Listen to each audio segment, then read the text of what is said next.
James, 67 years old, lives in a spacious house in a quiet suburb of Colorado. He owns 2 properties, a new pickup truck, and enough savings to live comfortably for the rest of his life.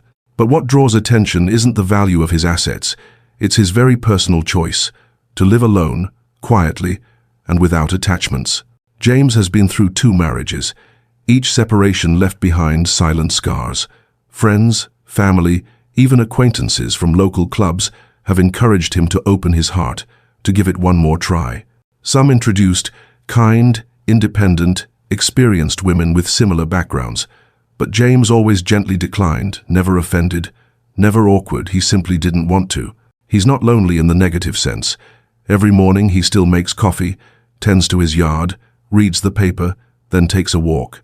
Occasionally, he calls his son who lives in another state. On weekends, he drives out to fish or visits familiar shops. He chooses a life that's quiet, uneventful, with no one else to define his happiness. Everything is arranged in a way that makes him feel at ease. James isn't forced to live this way, and nothing is stopping him if one day he wants to change. But he holds on to that quietness as an intentional choice. It's not that he doesn't have someone beside him, it's that he no longer wants to share anything. And James is not an exception.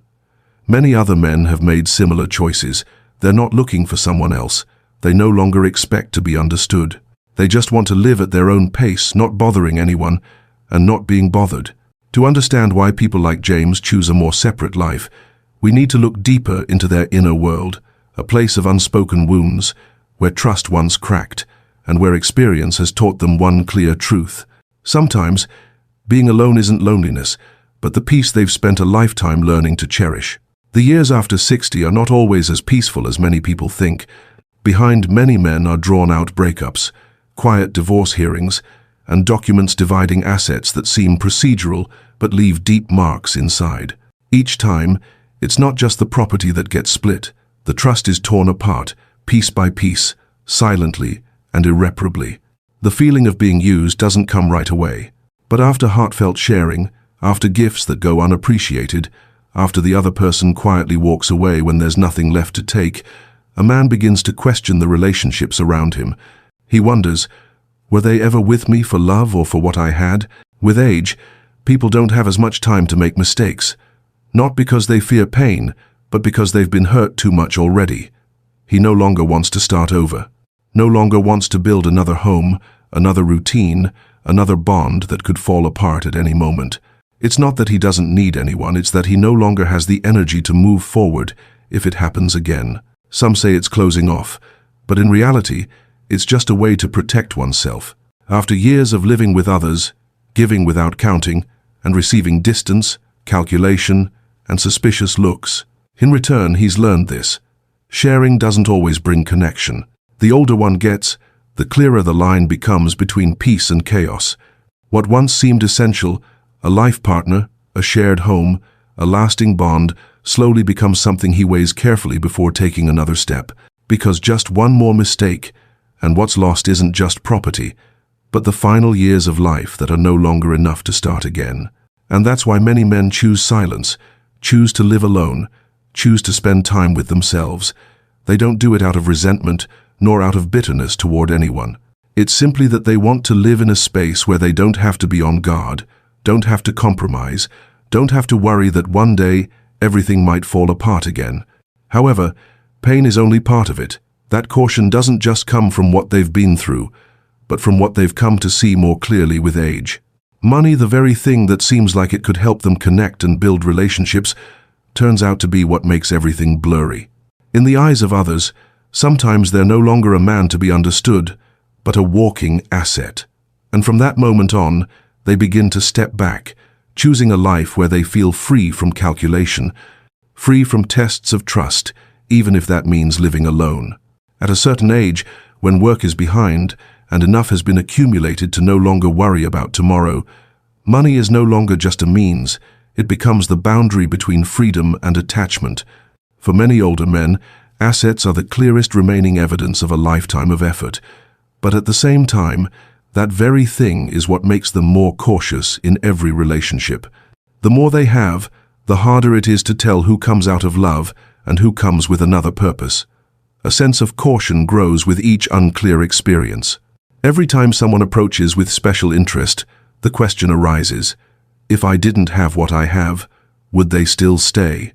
The feeling of being loved for money doesn't just make a man feel misunderstood, it also makes him lose the sense of control over his own life. Even a small gift can be misunderstood. A generous expense can be seen as a signal for greater demands. Every act of goodwill carries the risk of being attached to an invisible price tag, and gradually, they withdraw not out of stinginess, but to preserve clarity in their emotions. The caution doesn't just come from within. In many cases, even the children, those who are expected to always stand by their father, begin to interfere. There are words that sound gentle but leave a heavy mark. Don't let anyone touch the property you've spent a lifetime building. I don't want a stranger to walk into our home and take everything. Such words make a father, no matter how strong, begin to question the boundary between love and duty, between preserving for his children and his right to love again. When assets become central in every emotional decision, relationships no longer begin with empathy, but with calculation. Is there or isn't there a separate property agreement? Live together or separately? Marry or just be friends? Every option is priced, and the person involved feels more like an investment than a human being to be understood. And then, in a world where everything can be measured in numbers, many men begin to ask themselves, is it worth putting their heart on the line if what they receive in return is doubt and calculation? Facing too much pressure and suspicion, many choose the safe path. They protect themselves, their property, and their peace. A choice that may seem simple, unburdened, unattached, but is actually a decision that requires strength, because refusing a new relationship is not avoidance. It's the way a seasoned man protects what's still intact in his life, and in that way they step into a state not quite of loneliness, but of intentional separation, a private space that no one can trespass. Living alone is not always a sense of loss.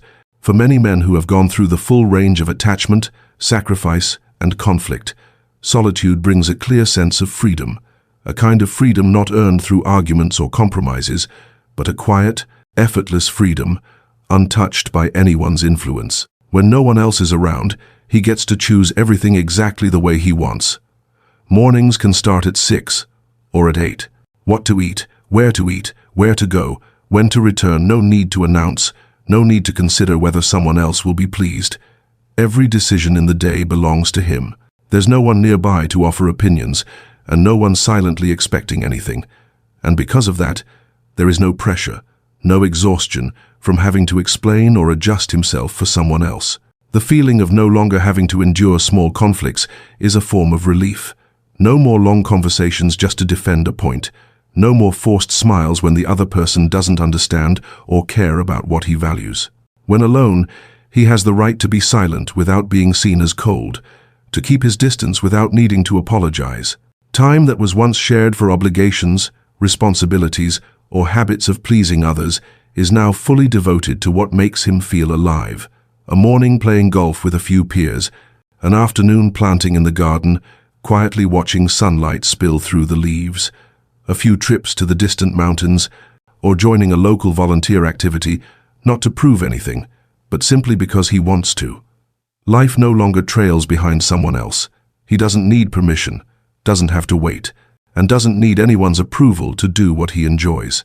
Some may look at that life and see dullness, but for the one living it, it's a life consciously reset. Nothing excessive, nothing rushed, no longer shaped by the need to please. Everything is kept just enough, and that brings a sense of control, one of the deepest human needs in adulthood. In that private space, everything is up to him, from the schedule, to how the home is arranged, to how money is invested and health is cared for. Not pulled by the expectations of others, life becomes lighter, clearer. He doesn't need anyone to lead the way, doesn't need to compare himself to anyone, and no longer feels the need to repeat what once disappointed him in the past. Freedom, when chosen at the right time, is not isolation, it is a return to oneself. But every freedom comes with a price. And for men who live alone, that price isn't in their bank account or in spending figures. It lies somewhere deeper in the soul, where from time to time echoes of emptiness rise, gaps that nothing can fully fill. One thing that those who live alone realize earliest is not the absence of others in daily life, but the prolonged silences during special moments. Holidays, when the entire neighborhood lights up, families gather around dinner tables, and greetings echo constantly through phones and social media. In that setting, he may sit in front of the TV, sipping tea, listening to the ticking of the clock in an empty house. No one asks what he's eating, no one offers to stop by, and there's no one close enough for him to feel comfortable inviting over. Birthdays pass by as simply as any ordinary day. No cake, no candles, no singing. Maybe a few brief, polite messages from old acquaintances, but the clearest feeling is this: if he stays silent, no one will even know what day at Island. And then come the times when health is no longer the same. A cold, a morning of waking up feeling unwell. No one in the house to notice the change, no one to ask if he's taken any medicine, no eyes looking at him and seeing that he needs care. Time drawn out in silence can make a person forget the rhythm of life outside.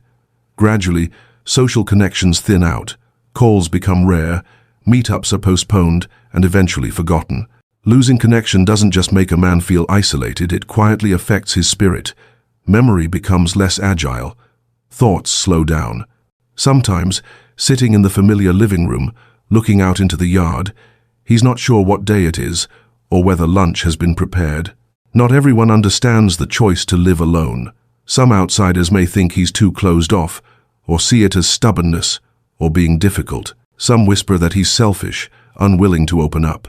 But they don't know that he once opened up deeply, tried hard to keep someone by his side, gave away both trust and assets, only to end up having to pick himself up, packing everything back into silence. Judgment from the outside comes easily, but no one else lives with his emotions, and no one else bears the consequences if he chooses the wrong person again. And then there are days when he realizes something he hadn't considered before: the absence of someone to truly converse with. Not small talk, not chatting through a screen, but a real conversation with listening, eye contact, and sincere responses. Someone who can sit across from him, not judging, not analyzing, simply being there with him in the most ordinary moment of life. Without that, a person gradually ends up alone with their inner world, and the inner world, no matter how deep, cannot replace the presence of another human being in real life. Between two choices, sharing to be loved or closing off to preserve peace, there seems to be no absolutely right answer. But for those with experience, the question is not which side to choose, but is there another way? A middle path that doesn't give up freedom, but also doesn't trade away all emotion for the sake of safety. The answer is yes, but to walk that path takes more than just experience. It takes clarity to avoid repeating old mistakes. And more importantly, it takes a great deal of courage to reopen a door once closed, but this time, to welcome something new, not out of need, not out of fear, but because that person is truly ready. Not every man who lives alone is completely closed off. There are those who still long for connection, still wish for someone to share late afternoons with, a hand to hold when the wind picks up, or simply a nearby laugh. But after past experiences, they understand that without setting clear boundaries, they will once again be the ones hurt. So they begin to seek a different way of living, not cutting ties completely, but not surrendering entirely either. There are relationships that don't need labels, don't require living together, don't involve legal binding. As long as there is mutual understanding and respect, people can still walk alongside each other without overlapping lives. An evening meal together, a weekend walk, a trip with someone to talk to, all of it happens in comfort. No one owns anyone. No one imposes their expectations on the other, and if more peace of mind is needed, experienced men are even willing to set clear agreements regarding assets to avoid unnecessary misunderstandings. At the same time, they don't place all their hopes on a single relationship. They invest in peer relationships without emotional entanglements. A weekend golf group, a monthly book club, a travel group of same-aged, like-minded people, these are the spaces where they feel they can be themselves without having to stay guarded. Conversations over slow coffee, light debates over a good novel or a new destination sometimes bring more emotion than living with someone who doesn't share the same wavelength. And there are those who choose to take one more step. They turn to therapy, not out of weakness, but because they want to face old wounds with clarity. Private sessions with a therapist help them understand that emotional pain is not something to hide, that it is precisely by touching the past hurt that one can move toward a future where opening up is no longer a risk. When a man learns how to both protect himself and connect sincerely, not out of need, not out of fear of loneliness, that's when he finds true balance in old age, a state of living unbound, but full of feeling. Not too close to be hurt, but close enough for the heart to stay warm. Living alone in the later years of life is not a sign of loneliness, nor is it a sign of despair. For many men who have gone through the ups and downs of life, it is a carefully considered choice, shaped by deep experiences. They are not running away from affection, not rejecting connection. They simply understand clearly what brings them the most peace. Amid the advice to open up, amid the pressure not to grow old alone, they remain calm enough to realize having someone by your side doesn't always bring happiness. And living alone doesn't always mean being closed off. They choose not to share assets, not to remarry, not to live together, not out of selfishness, but because they understand the value of freedom and control. Their home is not just a place to live, but a true space for rest, where there is no tension, no expectation, no judgment. They don't need to prove anything to anyone. They don't try to justify their choice of living differently from the majority, simply because their life is no longer about pleasing others. And if there's anything they feel is most worth preserving, it is autonomy, choosing stillness over chaos, clarity over ambiguity, conscious living over living on autopilot. So, don't be quick to look at men who live alone with pity or curiosity. Perhaps in their silence lies a long journey already walked, lessons they don't wish to repeat, and the quiet maturity of someone who has loved, lost, and forgiven. And what about you? If one day you had $1 million, at the age of 65, seasoned by life, having gone through a few breakups, having lived a life without lack, who would you choose to share it with? Or would you keep it for yourself, not to protect, but to live lightly and freely in the way you want? Leave your thoughts in the comments, because who knows, your story might offer a new perspective for another man standing before the same choice.